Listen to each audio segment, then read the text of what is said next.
के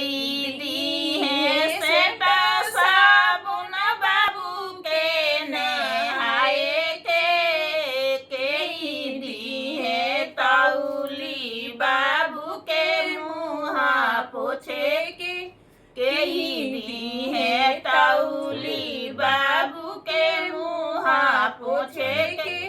पापा दी है सेंटा साबुन बाबू के नहाए के अम्मा दी है तौली बाबू के मुँह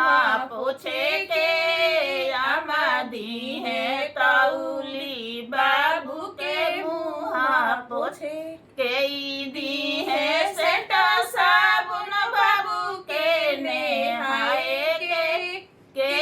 दी है तौली बाबू के मुँह पोछे के दी है तौली बाबू के मुँह